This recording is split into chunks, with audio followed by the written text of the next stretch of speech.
Hi, I'm Katrina Zish for Howdini. I'm joined by Melissa Brown, president of It's Just Lunch, and we're going to talk about how to avoid job interview disasters. Makes me scared just thinking about it. It could be pretty scary if you don't know how to handle it or avoid it. Okay, well, luckily you're going to show us how to avoid it. Correct. So what are some of the biggest disasters and how can we avoid them right off the bat? Sure. I think the biggest thing is to be on time. Do not be late to a job interview. In fact, it's recommended that you show up about 15 minutes early to the job interview. So things that I would do is I would make sure I know where I'm going. I would scout out the location prior to the actual interview date. Know where parking is. Know the building, know the location. Just know your environment and your surroundings before going. The other is wardrobe malfunction. Yes. Make sure you're looking nice and neat and professional for this interview. So you always want to be business professional, but make sure you're steam cleaned. Just make sure you're nice and ironed out. There's no wrinkles, so you look nice and tidy and professional for that interview. Also, do your research. Oh, very important. Yes, it's extremely important. You definitely want to know not only what the position entails, but more about the company as well as the person you're meeting with. And then this one, I hate to bring it up, but it's something you definitely want to consider is bad breath and just hygiene in general. Yes. Not a pretty topic, but bad breath can kind of be a deal breaker across the board. Absolutely. Absolutely. Especially if you're interviewing for a position where you're dealing with people. Excellent point. Yes. So it's extremely important that you obviously maintain your regular oral hygiene, but also consider things that you can do, to freshen yourself up before the interview. What are some of those things? There's a bunch of things that you can do, but what I would recommend is, especially if you have time to prepare, about a week before, start using white strips.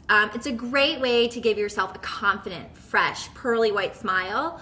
And then right before the interview, there's great whitening toothpaste that you can use, and that will help, brighten up your smile. Fantastic. Yes, and your smile is very important. Not only does it show that you're confident, but it also shows that you're a trustworthy person. And maybe if you're in kind of a dicey situation, a smile can help you get out of it. Yes. That's a good thing. Yes, that's true. What if you're jumping from job interview to job interview and you don't have time to stop at home and brush your teeth or freshen up? Right, and a lot of people don't, and they don't. I mean, just with hectic schedules, they're very busy. They might be going from interview to interview to interview. Sure.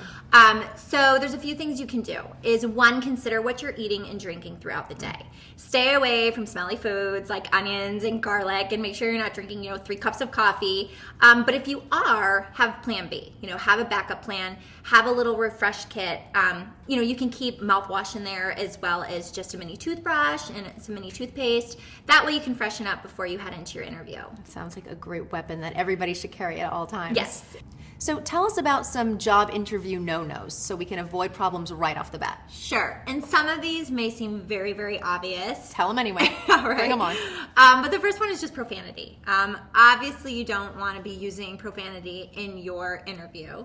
2 is just rudeness. Cutting off the interviewer. I mean, there's certain things that you may not think are rude, but could come across rude to the interviewer. Jokes. Unless you're interviewing to be a comedian, you really shouldn't be throwing the jokes out in the interview. Eye contact, too, is very important. If you're not making enough eye contact, it's extremely important that you're letting them know how confident you are and how trustworthy you are. And I think that goes hand in hand with a smile. And smiling appropriately. You don't have to be sitting there smiling the whole time, but smiling when it's needed or smiling at the appropriate times.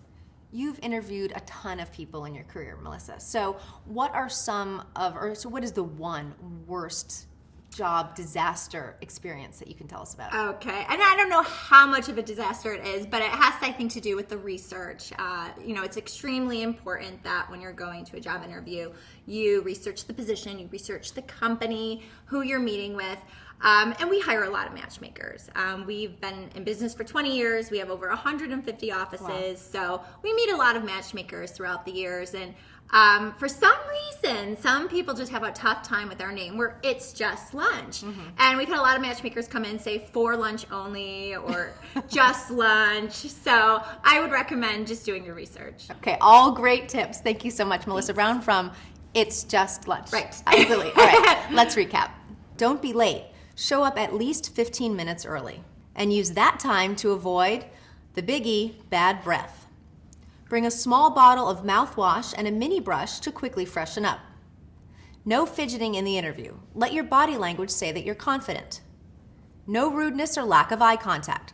Look people in the eyes and use your best confidence tool, your smile. On behalf of Scope, I'm Katrina Zisch for Howdini. For more information, check out the website.